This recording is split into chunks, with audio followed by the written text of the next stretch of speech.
ಬುಧವಾರಪೇಟೆಯ ನಡುವಿನಲ್ಲಿರುವ British ಕಾಲೀನ Mahatma Phule ಉದ್ಯಾನದ ರಕ್ಷಣಾ ಗೋಡೆಯು ಕುಸಿದು ಬಿದ್ದಿದೆ. ಆದರೆ ಮಹಾನಗರ ಪಾಲಿಕೆ ಇನ್ನೂ ಗಮನ ಹರಿಸಿಲ್ಲ. ಟಿಳಕವಾಡಿ ಮಹಾತ್ಮ ಫುಲೆ ಉದ್ಯಾನವು 150 ವರ್ಷಗಳ ಹಿಂದಿನದು ಎಂದು ತಿಳಿದು ಬಂದಿದೆ. ಈ ಉದ್ಯಾನದಲ್ಲಿ ಸ್ಮಾರ್ಟ್ ಸಿಟಿ ಯೋಜನೆಯಡಿ ಸಾವಿತ್ರಿಬಾಯಿ ಫುಲೆ ವೈದ್ಯಕೀಯ ಕೇಂದ್ರವನ್ನು ಪ್ರಸ್ತುತ ಇಲ್ಲಿ ನಡೆಸಲಾಗುತ್ತಿದೆ. ಆದರೆ ಈ ಉದ್ಯಾನಕ್ಕೆ ಸಮೀಪದಲ್ಲಿರುವ ಸೈನ್ಸ್ ಪಾರ್ಕ್ ಉದ್ಯಾನದ ದುಸ್ಥಿತಿಯಾಗಿದೆ. ಈ ಸೈನ್ಸ್ ಪಾರ್ಕ್ನಲ್ಲಿ ವಿವಿಧ ಸಸ್ಯಗಳು ಮತ್ತು ಮರಗಳು ಸೇರಿದಂತೆ ಬ್ರಿಟಿಷ್ ಕಾಲೀನ ಆಮೆ ಸೇರಿದಂತೆ ಹಲವು ಪ್ರಮುಖ ಸಾಧನಗಳನ್ನು ಕಾಣಬಹುದು. ಇದರಿಂದ ಜನರು 150 ವರ್ಷಗಳಿಂದ ಹಲವರು ಪ್ರಯೋಜನ ಪಡೆದಿದ್ದಾರೆ. ಆದರೆ ಈ ಉದ್ಯಾನವು ಅಳಿವಿನಂಚಿಗೆ ತಲುಪಿದೆ. ಅಲ್ಲಲ್ಲಿ ಮರಗಳು ಮತ್ತು ಗಿಡಗಂಟಿಗಳು ಬೆಳೆಯುತ್ತಿದ್ದು ಉದ್ಯಾನವೇ ಅಥವಾ ಅರಣ್ಯ ಎಂಬ ಪ್ರಶ್ನೆ ಉದ್ಭವಿಸುತ್ತಿದೆ. ಕುಳಿತುಕೊಳ್ಳಲು ಇರುವ ಬೆಂಚುಗಳು ಮತ್ತು ಮಕ್ಕಳಿಗೆ ಆಟದ ಸಾಧನಗಳ ಸ್ಥಳದಲ್ಲಿ ಹುಲ್ಲುಗಂಟಿಗಳು ಬೆಳೆದಿದೆ. ಸ್ಥಳದ ಮೂಲಕ ಸಮಾಜ ಸೇವಕ ಗಣೇಶ್ ದಡ್ಡಿಕರ್ ಹಾದು ಹೋಗುವಾಗ ಉದ್ಯಾನದ ದುಸ್ಥಿತಿಯನ್ನು ನೋಡಿ ಮಹಾನಗರ ಪಾಲಿಕೆಗೆ ಈ ಉದ್ಯಾನದ सुशोभनेಗಾಗಿ विनंती सल्लिसिದ್ದಾರೆ. नमस्कार, मी गणेश दड्डीकर, बेळगावमध्ये एक सामाजिक कार्यकर्ता.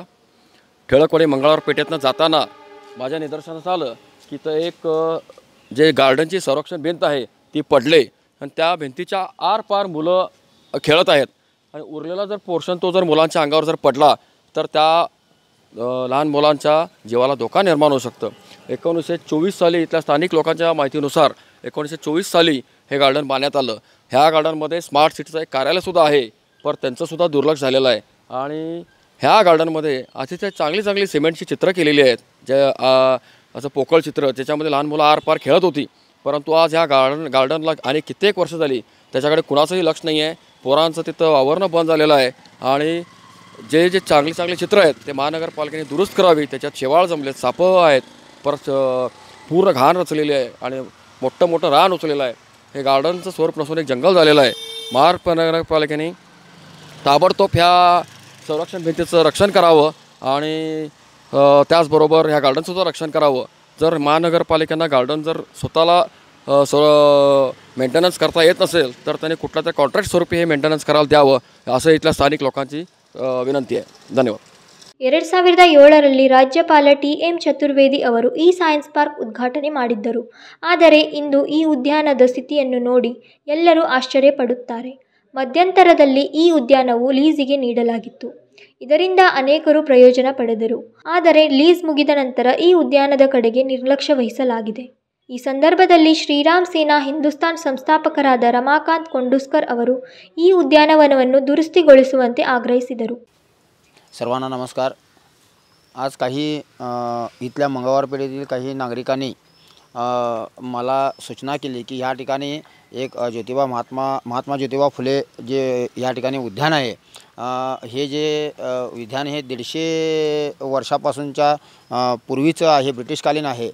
तर या ठिकाणी सायन्स पार्क या ठिकाणी केलं होतं आणि ते PVGनं त्यांच्या अंडरखाली होतं. त्यांनी लीजवर घेतलं होतं. त्यांची लीज संपल्यानंतर महानगरपालिकेला आणि वापस ते मिळालं. मग महानगरपालिकेने ह्याच्याकडं लक्ष देणं जरुरीचं होतं.